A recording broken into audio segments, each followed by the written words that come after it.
الحمدللہ رب العالمین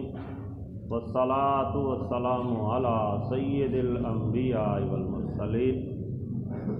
اما بعد فاعوذ باللہ من الشیطان الرجیم بسم اللہ الرحمن الرحیم اولئک الذین اشتروا الضلالة بالہدى والعذاب بالمغفرة فما اصبرهم علی النار ذلك بأن الله نزل الكتاب بالحق وإن الذين اختلفوا في الكتاب لفي شقاق بعيد صدق الله العظيم۔ احبابی دی وقار، آج ہمیں سورہ بقرہ کی آیت نمبر 175 اور 176 تلاوت کرنے کی سعادت حاصل ہو رہی ہے۔ ان دو آیات میں بھی اللہ جل شانہ نے یہود و نصارہ کے حوالے سے تذکرہ کیا کہ ان لوگوں نے کتاب اللہ کے احکام کو چھپا کر نبی علیہ الصلاۃ والسلام کے اوصاف و کمالات کو چھپا کر انہوں نے ہدایت کے بدلے میں گمراہی کو خریدا اور عذاب کے مغفرت کے بدلے میں عذاب کو خریدا۔ تو یہ ان کا یہاں پہ عذاب کا تذکرہ کیا۔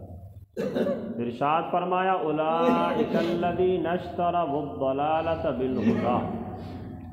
یہی وہ لوگ ہیں جنہوں نے گمراہی کو خریدا ہدایت کے بدلے۔ یہی وہ لوگ سے مراد ہے کیونکہ پیچھے ان لوگوں کا تذکرہ ہو رہا ہے یہود و نصارہ کا جو کتاب اللہ کے احکام کو چھپاتے تھے، نبی علیہ الصلاۃ والسلام کے اوصاف و کمالات کو چھپاتے تھے، تو انہی کی طرف نسبت ہے۔ ارشاد فرمایا یہی وہ لوگ ہیں، اولئک الذین اشتروا الضلالۃ بالہدی، یہی وہ لوگ ہیں یعنی جنہوں نے حضور کے اوصاف و کمالات کو چھپایا، کتاب اللہ کے احکامات کو چھپایا۔ ان کے بارے میں فرمایا کہ انہوں نے ہدایت کے بدلے میں گمراہی کو خریدا، والعذاب بالمغفرۃ، اور مغفرت کے بدلے میں انہوں نے عذاب کو خریدا۔ فما اصبرهم علی النار، اب یہاں پہ تنبیہ کی جا رہی ہے کہ انہوں نے چونکہ گمراہی کو خریدا، عذاب کو خریدا، فما اصبرهم علی النار، تو یہ کب تک صبر کریں گے آگ کے عذاب پر؟ یا وہ جو آگ کا عذاب ہوگا، جہنم کا عذاب ہوگا، اس پہ یہ لوگ کیسے صبر کر پائیں گے؟ تو احباب دی وقار مفسرین کرام نے اس کی تشریح کرتے ہوئے انہی باتوں کو بیان کیا کہ نبی علیہ الصلاۃ والسلام کی عظمت و شان کا اظہار کرنا یہ ہدایت ہے، اور حضور کی عظمت و شان کا انکار کرنا یا حضور کے اوصاف و کمالات کو چھپا دینا یہ گویا کہ گمراہی ہے۔ تفسیر کے اندر امام فخر الدین رازی رحمۃ اللہ تعالی علیہ آپ کے بارے میں اس بات کو بیان فرمایا گیا کہ آپ نے ارشاد فرمایا دنیا میں سب سے بہترین چیز ہدایت اور علم ہے، اور دنیا کے اندر سب سے بری چیز گمراہی اور جہالت ہے۔ تو فرمایا یہ جو یہودی تھے، یہودی علماء، انہوں نے دنیا کے اندر ہدایت اور علم کو چھوڑ دیا اور گمراہی پر اور جہالت پر راضی ہو گئے۔ یعنی علم تو یہ تھا نا کہ جو احکامات انہوں نے پڑھے تھے، ان کی کتابوں میں تھے، یہ لوگوں کو بیان کرتے، اور ہدایت بھی یہی تھی کہ کما حق کو حضور کے اوصاف و کمالات کو بیان کر دیتے، لیکن انہوں نے بیان نہیں کیا، ہدایت کو چھوڑ دیا، علم کے رستے کو چھوڑ دیا اور گمراہی کے رستے کو اختیار کر لیا۔ پھر آگے ارشاد فرمایا کہ آخرت کے اندر سب سے بہترین چیز ہے مغفرت، اور سب سے زیادہ نقصان دہ چیز ہے عذاب۔ تو انہوں نے آخرت کے اندر بھی عذاب کو خریدا اور مغفرت کو چھوڑ دیا۔ یعنی دنیا میں بھی جو بہترین چیز تھی ہدایت اور علم، اسے انہوں نے چھوڑ دیا اور گمراہی کو خرید لیا اس کے بدلے میں۔ اور آخرت کے اندر بھی جو بہترین چیز تھی اللہ تعالیٰ کی مغفرت کو اختیار کرنا، اسے انہوں نے چھوڑ دیا اور عذاب کو اختیار کر لیا۔ تو گویا کہ یہ دنیا کے اندر بھی بدترین چیز کو اختیار کرنے والے ہیں اور آخرت کے اندر بھی بدترین چیز کو اختیار کرنے والے۔ تو جو دنیا و آخرت میں بدترین چیز کو اختیار کرنے والا ہے وہ یقیناً ہے ہی بدترین، کہ وہ جہنم کے عذاب کا ہی مستحق ہوگا۔ اب یہاں پہ انہیں تنبیہ کی جا رہی ہے، فما اصبرہم علی النار، تم گمراہی تو کرتے ہو، مغفرت کے بدلے میں عذاب والے کام تو کرتے ہو، فما اصبرہم علی النار، تم جہنم کے آگ پہ عذاب پہ صبر کیسے کر سکو گے؟ اب تو تم گمراہی کی دلدل میں پھنستے چلے جا رہے ہو۔ تنبیہ کی جا رہی ہے کہ جب جہنم کی آگ میں تمہیں عذاب میں مبتلا ہونا پڑے گا تو اس بات کے بارے میں بھی سوچو کہ اس عذاب پر تم کتنی دیر صبر کر پاؤ گے، کس طرح سے صبر کرو گے جب تم جہنم کی آگ میں جلو گے۔ تو یہ گویا کہ ایک تنبیہ ہے کہ ابھی سے اس جہنم کی آگ کے بارے میں سوچ لو کہ جو دنیا کی آگ سے 70 گنا زیادہ تیز ہے، 70 گنا زیادہ جلانے والی ہے۔ تو ذرا دنیا کی آگ کا بندہ معائنہ کر لے کہ بندہ اس کو برداشت نہیں کر سکتا، تو وہ جہنم کی آگ جو اس سے بھی کئی گنا تیز ہے اس پر کیسے بندہ صبر کر سکے۔ اور پھر اگلی آیت میں ارشاد فرمایا، ذَلِكَ بِأَنَّ اللَّهَ نَزَّلَ الْكِتَابَ بِالْحَقِّ، اور یہ سزا ان لوگوں کو اس لیے دی گئی کہ اللہ نے حق کے ساتھ کتاب نازل فرمائی تھی۔ وَإِنَّ الَّذِينَ اخْتَلَفُوا فِي الْكِتَابِ،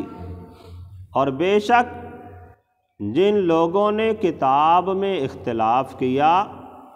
لَفِي شِقَاقٍ بَعِيدٍ، وہ دور کی بدبختی میں، دور کی مخالفت اور ضد کے اندر ہے۔ تو احباب دی وقار، اللہ جل شانہ نے جتنی بھی کتابیں نازل فرمائیں وہ حق کے ساتھ نازل فرمائیں۔ جو سابقہ آسمانی کتابیں تھیں ان میں بھی جتنے احکامات تھے وہ برحق تھے، انہیں تسلیم کرنا یہ ان تمام لوگوں کے لیے لازم تھا۔ اسی طرح قرآن کریم کے جو احکامات ہیں یہ بھی برحق ہیں، انہیں بھی تسلیم کرنا یہ تمام لوگوں پر لازم ہے۔ تو اصلاً یہاں پہ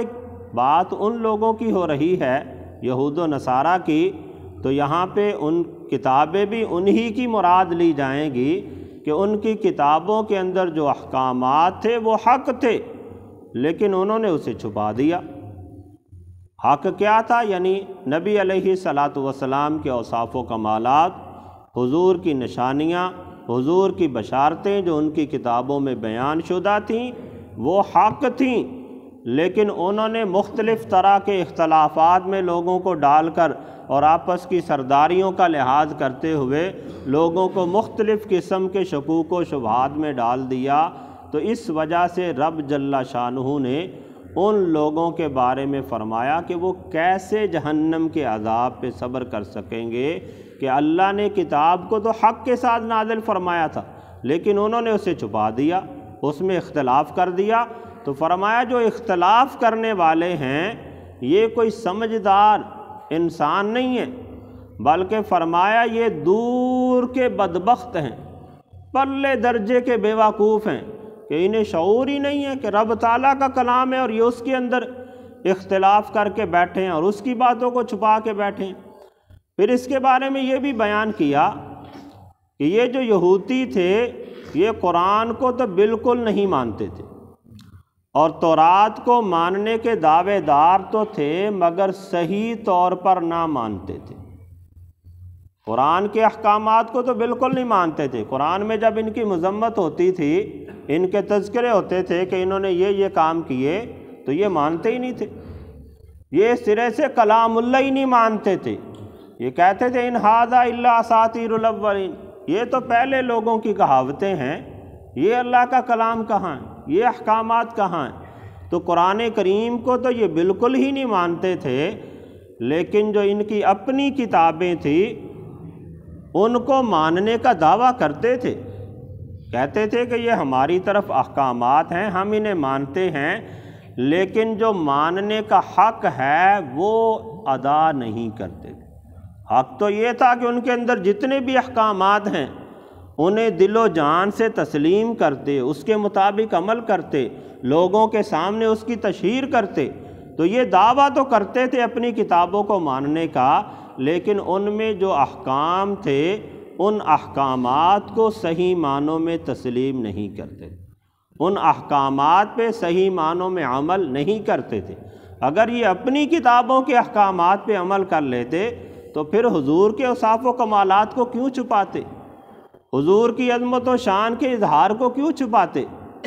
حضور کی بشارتیں لوگوں کو سنانے سے، حضور کا تعارف کرانے سے کیوں پیچھے ہٹتے؟ تو پتہ چلا کہ انہوں نے اپنی کتابوں کے اندر جو احکامات تھے انہیں بھی صحیح معنوں میں نہیں مانا۔ دعویٰ تو کیا کہ یہ ہماری کتابیں ہیں، ہم ان پہ عمل کرتے ہیں، لیکن صحیح معنوں میں جو ان کی کتابوں کے اندر احکامات تھے انہوں نے جانا تو صحیح کہ یہ حق ہیں، لیکن لوگوں کو ان کے متعلق نہیں بتایا، اور احکامات کے باوجود بھی حضور کے اوصاف و کمالات کو چھپا کے بیٹھے رہے، جس کا انجام یہ ہوا کہ رب تعالیٰ نے ان لوگوں کو دور کے بدبخت بھی قرار دیا، اور ان لوگوں کے لیے پچھلی آیت میں یہ بھی ارشاد فرمایا وَلَهُمْ عَذَابٌ أَلِيمٌ، ان کے لیے دردناک عذاب ہوگا، اور یہ بھی تنبیہ فرمائی فَمَا أَصْبَرَهُمْ عَلَى النَّارِ، پھر وہ جہنم کی آگ پہ کیسے صبر کر سکیں۔ تو اللہ تعالیٰ کی بارگاہ میں دعا ہے کہ اللہ تعالیٰ ہم سب کو بھی قرآن و سنت کو سمجھنے کی اور اس کے اندر جو بھی احکامات ہیں انہیں خود بھی عمل کرنے کی ان پر، اور لوگوں کو بھی ان کی تعلیم دینے کی توفیق عطا فرمائے۔